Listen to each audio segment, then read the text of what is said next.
cumple una semana del fallecimiento en Roma del Papa Benedicto XVI. Miles de personas han pasado ante su cuerpo en la Basílica de San Pedro durante estos días para darle el último adiós. El funeral de Joseph Ratzinger, celebrado el pasado jueves, nos ha dejado además una imagen histórica. Es la primera vez que un papa, Francisco, oficia el funeral de otro pontífice.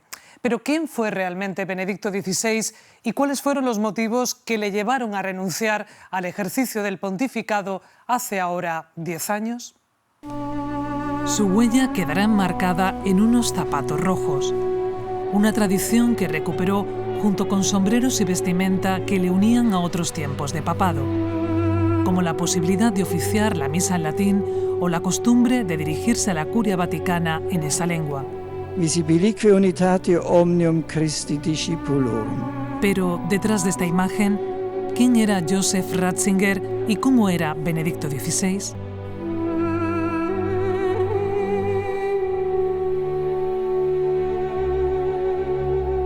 Non iam aptas esse ad munus Petrinum eque administrandum. 11 de febrero de 2013.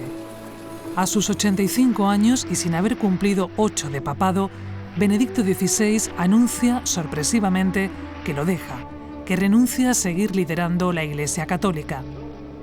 Hay que remontarse al siglo XIII para encontrar una decisión semejante. 17 días más tarde, el 28 de febrero, estas imágenes dan la vuelta al mundo. Benedicto XVI sobrevuela en helicóptero por última vez como pontífice la ciudad de Roma camino de su retiro. Quizás repase su tiempo de pontificado, quizás su intensa vida. Él nace en el seno de una familia modesta. Su padre era gendarme de policía y su madre era cocinera de un hotel. Él rápido entra en el seminario a los 11 años, cosa muy habitual en esa época. Tiene un ambiente de familia totalmente cristiana. Su casa natal, en este pequeño pueblo de Baviera, en Alemania, donde nació el 16 de abril de 1927, es hoy un museo que recuerda a su vecino más ilustre.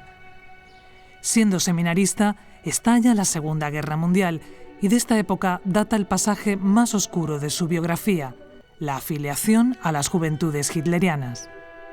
Se lo echaron en cara cuando lo hicieron papa y bueno, él había dicho que era muy típico de las juventudes de aquella época, pues estar dentro de ello. Cada uno es efecto de su propia historia y de lo que vive su país.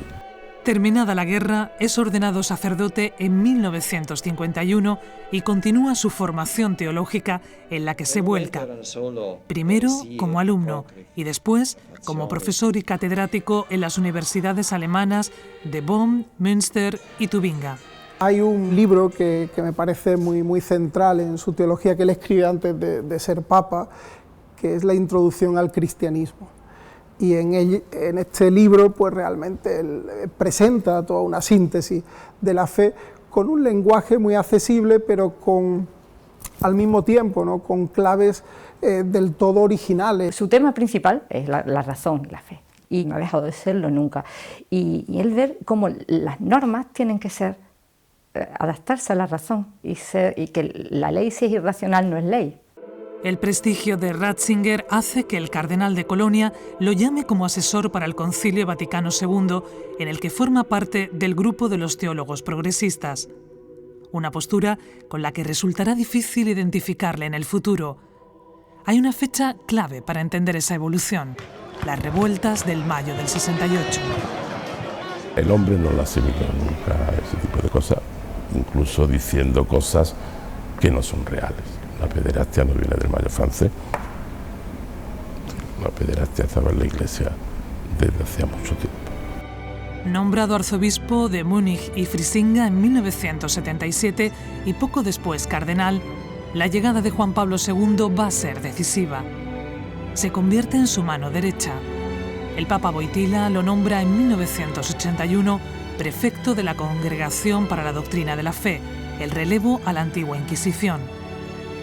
Sus polémicas con teólogos de la liberación, a quienes prohibió la enseñanza, o su postura conservadora en temas como el control de la natalidad o la homosexualidad, le hacen ganar fama de duro.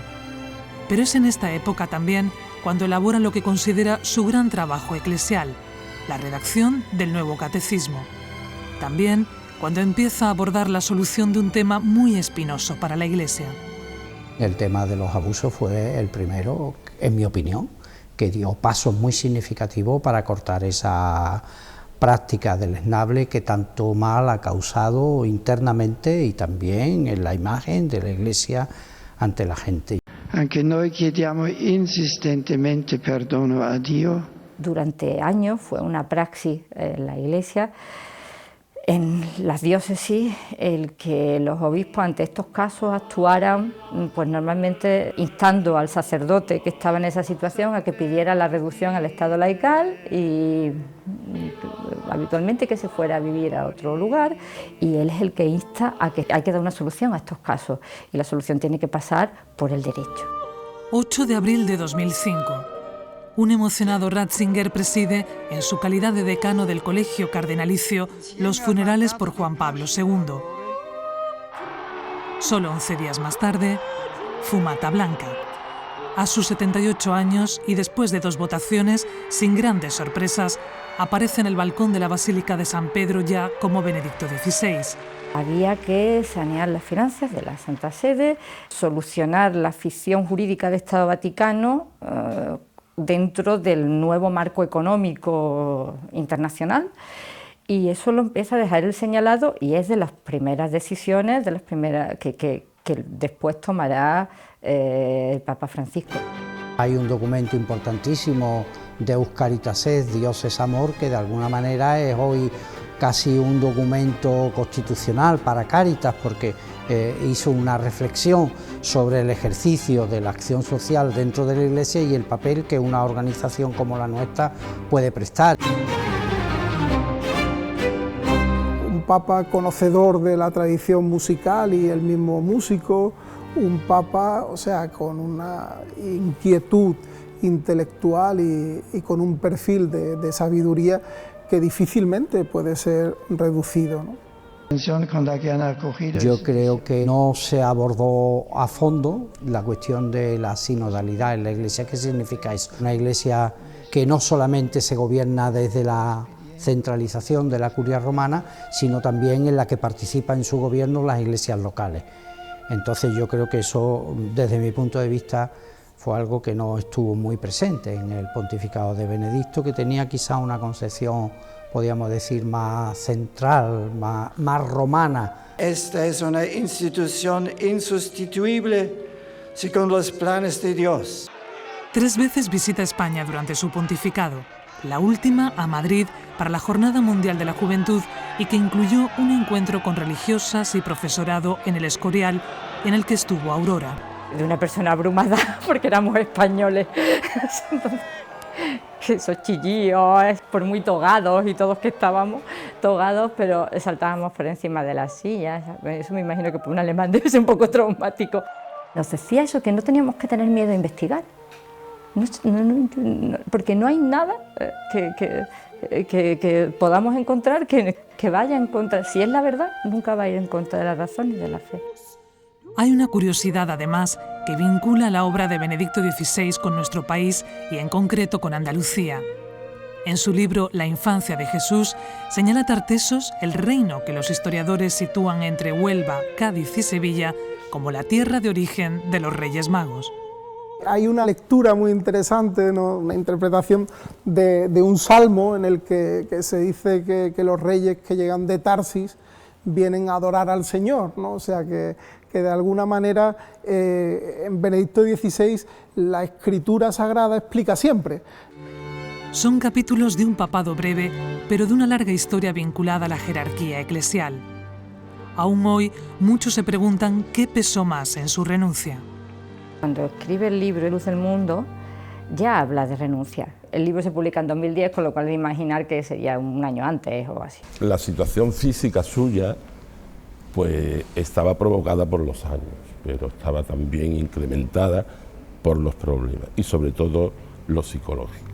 En el 2013 cesa al presidente del Banco Vaticano, que lo perseguía la policía, ya eso, y que era amigo personal suyo y puesto por él, el caso del mayordomo Gabriele, que los papeles por ahí se publican, todo eso influye.